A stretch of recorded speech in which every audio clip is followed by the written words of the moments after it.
Chers téléspectateurs, bonsoir et bienvenue pour cette 20e édition de votre émission Faire autrement. Au sommaire de l'émission, ce soir, un micro-trottoir dans une première partie portera cette semaine sur nos moyens de transport et les alternatives à la voiture. Ensuite, nous découvrirons un mode de locomotion de plus en plus utilisé, la trottinette électrique. Et enfin, nous irons visiter une entreprise Fibre Co qui recycle les palettes en bois récupérées en entreprise pour en faire des meubles. Nos invités cette semaine, j'ai l'honneur de recevoir sur ce plateau Laurence Rollins. Vous êtes présidente de l'association Lys Environnement et vous militez localement dans la vallée de la Lys pour un monde plus respectueux de l'environnement. Vous faites des interventions dans les écoles, sur les marchés et participez au nettoyage des forêts et des plages. Bonjour Laurence et merci d'avoir accepté notre invitation. Bonsoir et merci de m'accueillir. Floem Briffaut, vous êtes étudiant en deuxième année de médecine, vous êtes également militant de la cause écologique. Vous animez entre autres des formations pour la mise en place du zéro déchet dans les familles. Bonjour Floem et merci également d'avoir accepté notre invitation. Bonjour, merci à vous. Alors avec plus de 2 € le litre, les prix des carburants ne cessent de grimper et le coût de nos déplacements quotidiens impacte fortement nos budgets. Quels moyens de transport sont utilisés pour nos trajets quotidiens dans la métropole? Pourquoi et comment serions-nous prêts à changer nos habitudes? Sans plus attendre, le micro-trottoir de la semaine, on se retrouve juste après ça.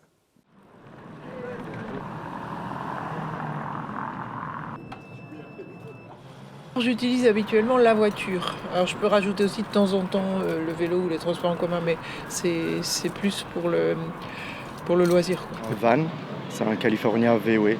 C'est plus pratique, plus rapide et que voilà.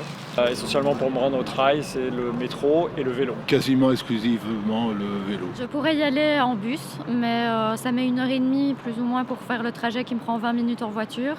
Et il n'y en a pas toute la journée, donc il faut vraiment adapter les horaires. J'utilise plus le métro du coup, et sinon c'est TER. La marche, le vélo. Le bus, généralement, et après j'utilise aussi le vélo. Ce qui me ferait changer d'habitude concernant mes modes de déplacement, ce serait une desserte ferroviaire adaptée avec un maillage et non pas tout centralisé sur Paris. Le coût du carburant qui est déjà élevé maintenant, c'est vrai que ça devient compliqué. Parmi les mesures qui pourraient être proposées, je crois que je préfère encore utiliser mon vélo parce que c'est vraiment mon moyen de transport préféré. Ça coûte moins cher et que ça va beaucoup plus vite en ville. Si l'offre des trains et des bus venait à s'améliorer, ce serait plus simple de changer d'avis. Ouais.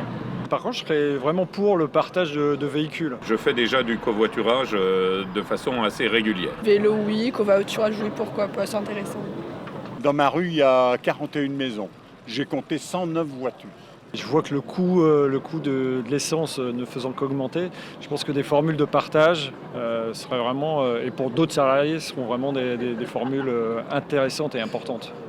Alors depuis son invention, le nombre de véhicules ne cesse d'augmenter, comme vous le voyez sur cette courbe, hors région parisienne. Sur les 38 millions de véhicules en circulation en France, le Nord est en tête et totalise 1 million d'automobiles en circulation. Avec plus de 200 000 véhicules avec des Vignères 4 et 5, le Nord détient le record du nombre de véhicules les plus polluants. Alors je me tourne vers vous, Laurence. 76% des Français utilisent leur voiture pour leur déplacement quotidien. Est-ce que selon vous, ce choix est-il fait par confort ou par contrainte ? Je pense que c'est pour les deux raisons. D'abord par confort, parce qu'en fait, utiliser sa voiture, ça permet d'avoir des horaires tout à fait libres, de se rendre véritablement à sa destination. Et par contrainte, parce que parfois, quand on est dans une région un peu enclavée ou lorsque on veut travailler de nuit, on n'a pas d'autre choix que de prendre sa voiture. Et de ce fait-là, les transports en commun apparaissent plutôt comme une contrainte et non pas, n'offrent pas en fait la liberté que peut donner la voiture. Et donc ça, c'est un peu gênant. C'est vrai que notamment pour les travailleurs de nuit, vous l'avez dit tout à l'heure, le métro lillois par exemple s'arrête la nuit, je pense que c'est entre 1h et 5h du matin, et donc c'est vrai que c'est pas forcément facile. Et je pense d'ailleurs que le choix de confort et de contraintes sont liés. Floem, vous pouvez nous en dire un mot ? Oui, je suis tout à fait d'accord, l'un ne va pas vraiment sans l'autre. Je pense qu'il ne faut pas qu'on oublie aussi que dans notre société aujourd'hui, on a eu une mise en place de la voiture comme vraiment un pilier social très important. Ça fait partie de la culture populaire. On a des politiques qui ont voulu vraiment mettre en place l'idée qu'il fallait prendre la voiture pour aller au travail, pour avoir un certain dynamisme économique, justement.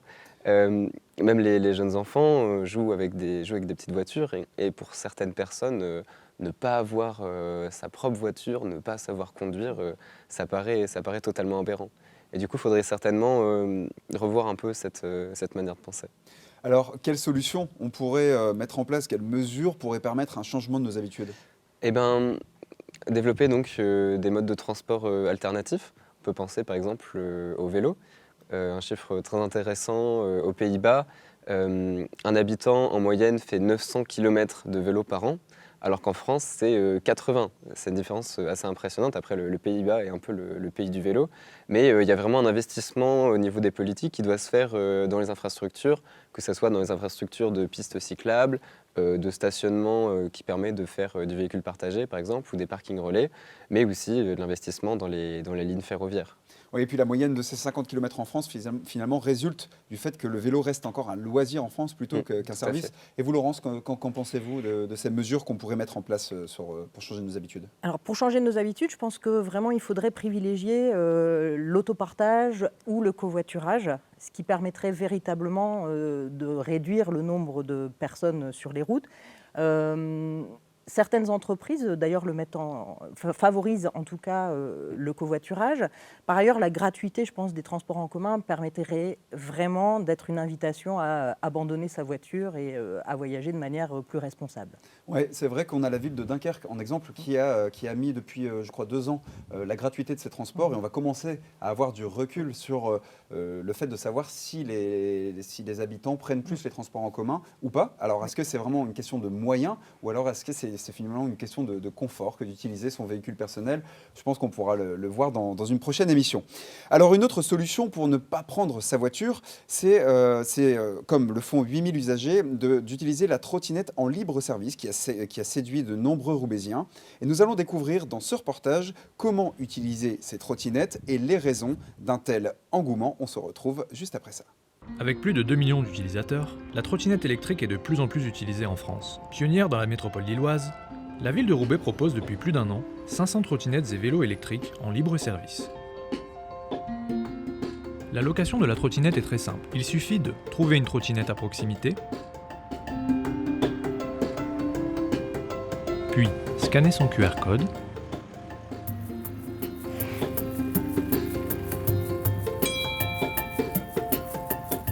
récupérer le casque pliable dans le compartiment prévu à cet effet.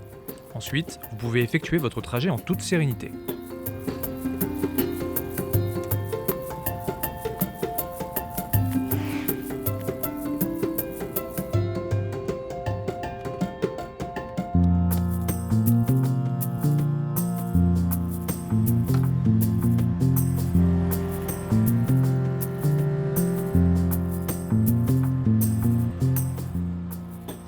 La trottinette depuis septembre en fait, depuis la rentrée scolaire, ça me permet d'aller à l'école grâce à ça.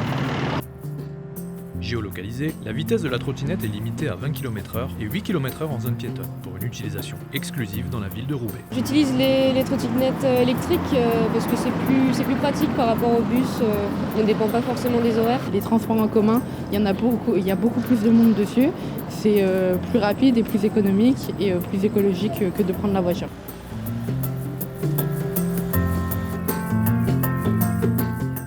J'utilise pas de vélo en location parce que je trouve ça c'est plus fatigant qu'une trottinette électrique.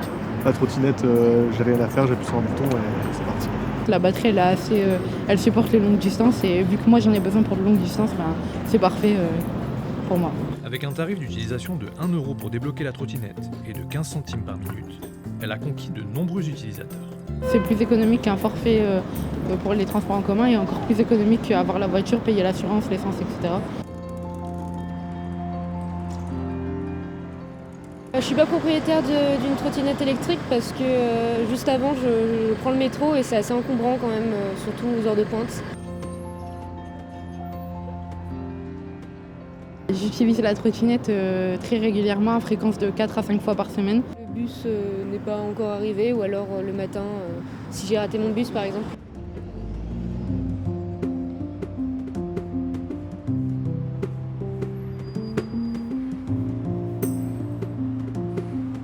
respecte le code de la route, les stops, je passe toujours sur les passages, les pistes cyclables. Je crois que la vitesse limitée c'est 20 km/h et on ne peut pas aller au-delà. Mais encore une fois, c'est à nous de faire attention aux voitures et aux piétons parce que ça peut être dangereux pour les autres et pour nous. On prend facilement nos aises dessus et c'est agréable après à rouler.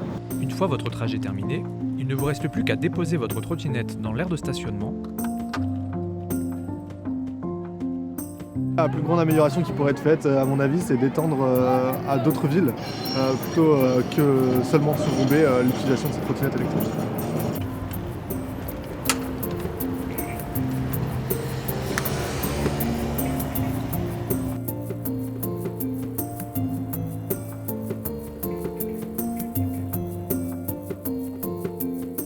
Prendre une photo de la trottinette garée. Enfin, cliquez sur le bouton terminer et le tour est joué.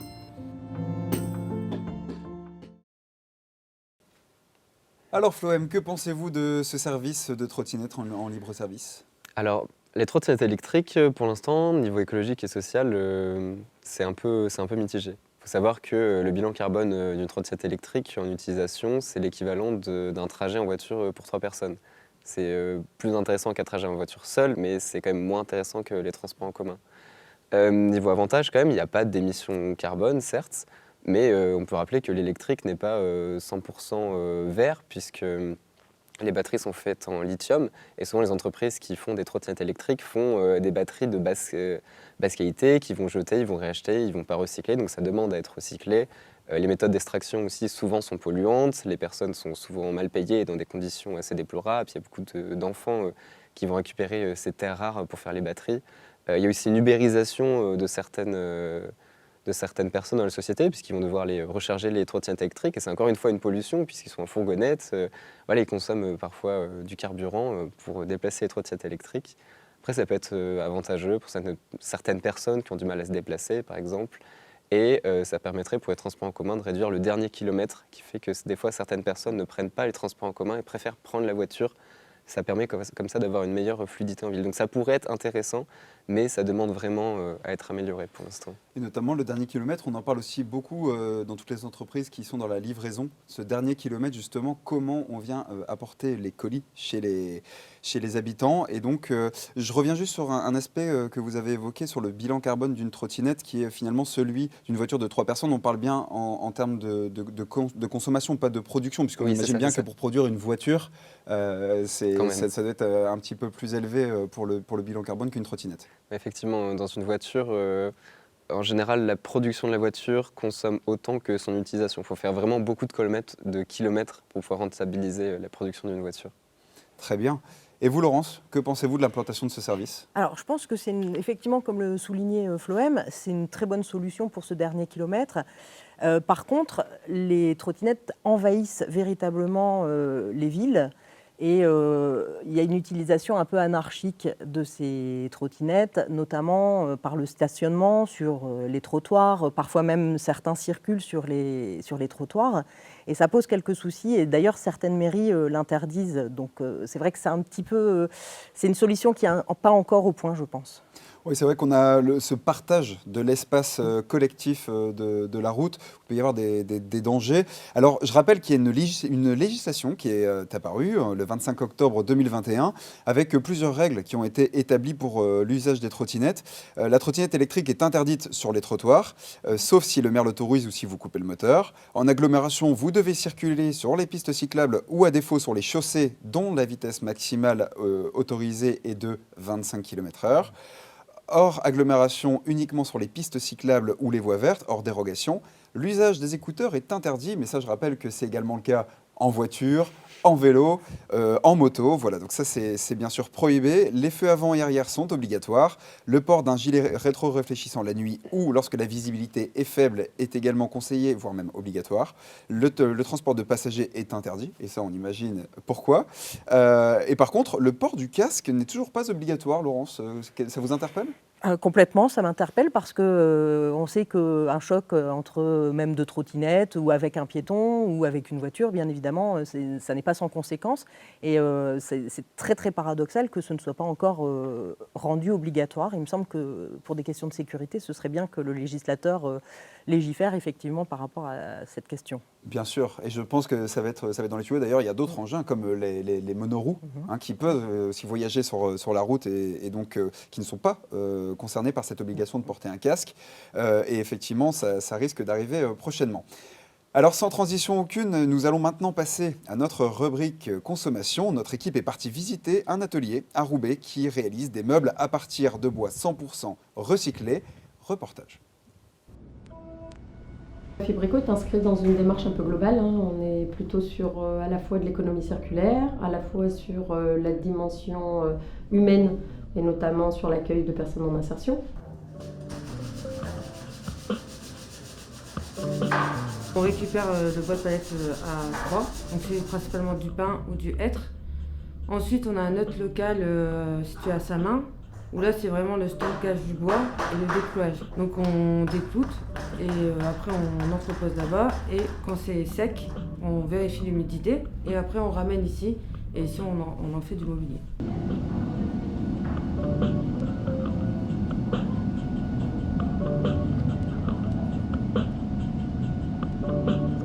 Tous nos objets sont modélisés.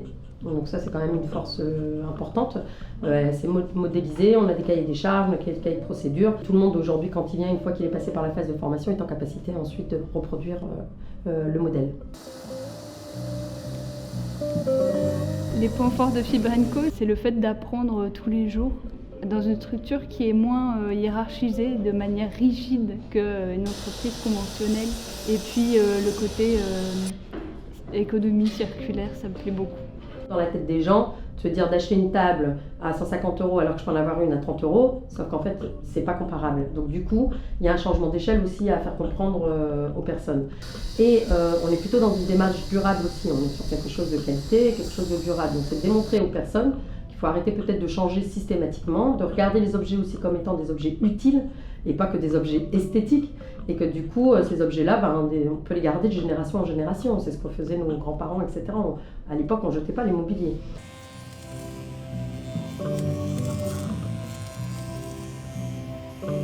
On réutilise du bois de palette pour faire du mobilier pour des associations, des événements, des entreprises.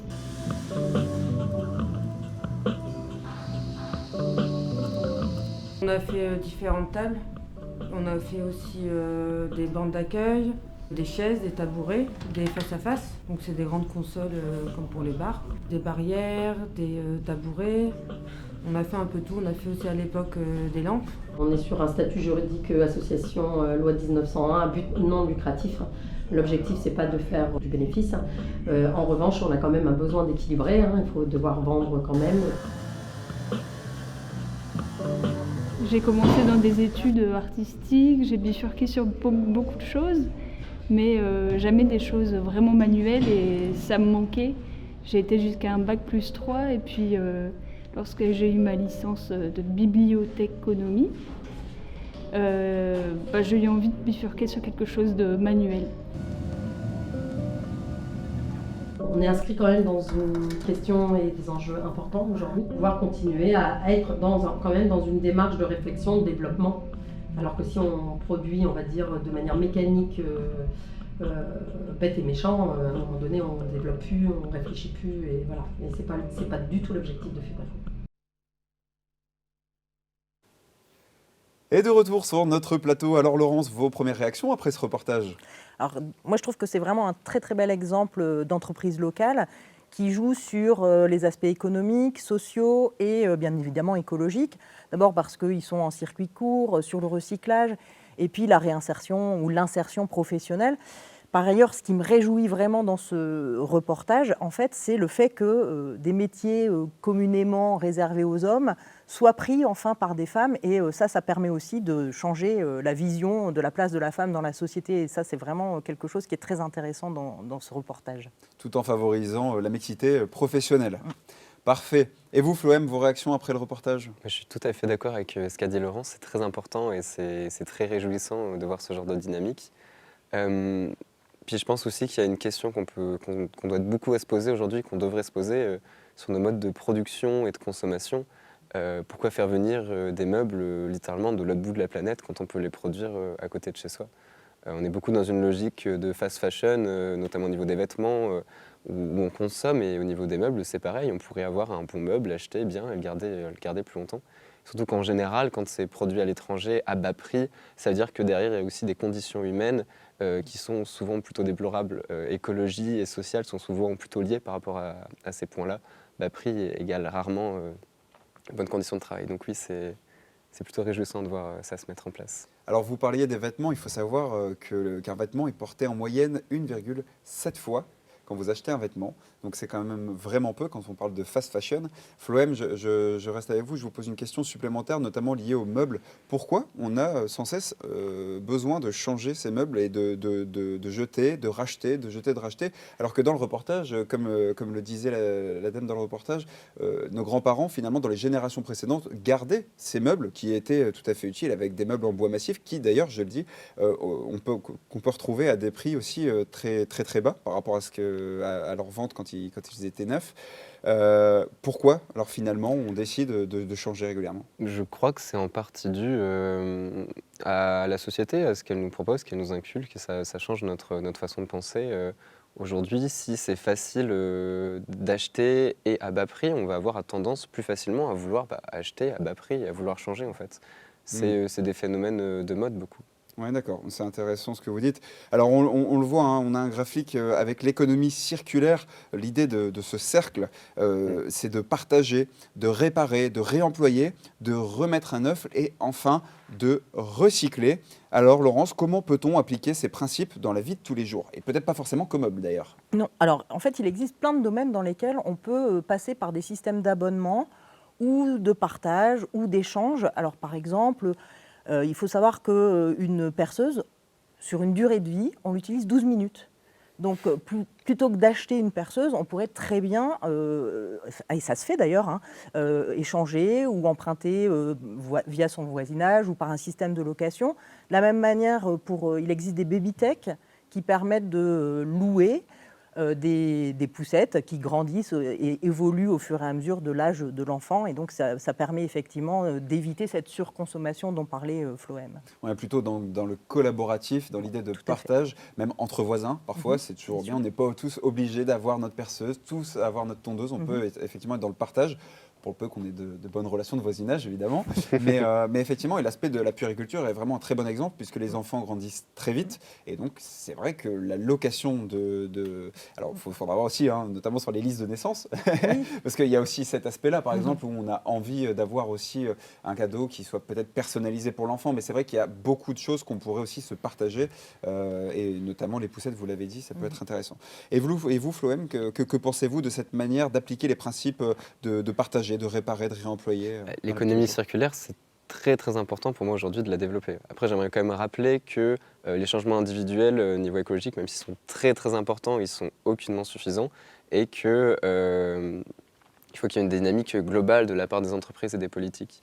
Mais tout de même, ce qui est assez simple de faire chez soi, dans l'idée de changer ses habitudes, on peut déjà drastiquement réduire ses déchets. On peut trouver beaucoup de sources de livres ou même sur Internet qui invitent au zéro déchet et qui donnent des exemples concrets de comment faire. On peut par exemple acheter un vrac. Il est aussi possible, si on a un terrain, par exemple, d'avoir des poules qui vont directement s'occuper des déchets organiques. On peut avoir aussi un compost, un lombricompost. On peut acheter d'occasion, que ce soit au niveau des vêtements. On peut acheter de meilleure qualité pour garder plus longtemps, plutôt que d'acheter sans cesse différentes choses, comme par exemple au niveau des meubles, comme on a vu sur ce très bon reportage. Globalement, c'est consommer moins, consommer plus intelligent pour se poser ces questions comme ça sur la qualité des produits locaux, d'occasion, tout ça. Je pense que c'est des très bonnes choses à développer dans cette idée-là. Merci beaucoup pour ce témoignage. J'espère que vous aussi, derrière votre écran, vous avez pu apprendre beaucoup de choses à travers les témoignages de Laurence et de Floem.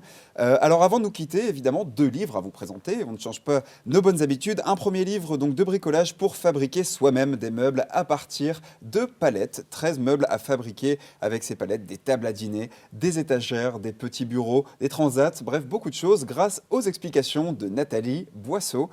Créer des meubles en palettes au design simple et naturel. On y retrouve des schémas détaillés, des conseils testés par l'auteur, des recettes pour des finitions naturelles et peu polluantes. 13 meubles à fabriquer avec des palettes aux éditions Erol. Voyager en vélo en famille, eh bien oui, c'est possible. Les auteurs roulent en famille depuis la naissance, ou presque, de leurs 3 filles qui ont aujourd'hui respectivement 16, 13 et 10 ans. Ils ont testé, expérimenté des dizaines d'itinéraires en France et en Europe. Ils ont également testé et expérimenté des dizaines de solutions, des remorques, des barres de traction, des vélos d'enfants et bien d'autres choses que vous pourrez retrouver dans cet ouvrage Voyager à vélo en famille, et oui, c'est possible, aux éditions Glénat. Vous êtes de plus en plus nombreux et nombreuses à nous suivre et nous vous en remercions bien évidemment. Laurence, Floem, merci beaucoup d'avoir accepté notre invitation. Nous nous retrouvons la semaine prochaine avec une émission consacrée à la permaculture. D'ici là, portez-vous bien. Je vous souhaite une belle fin de soirée sur notre chaîne et à très bientôt. Ciao!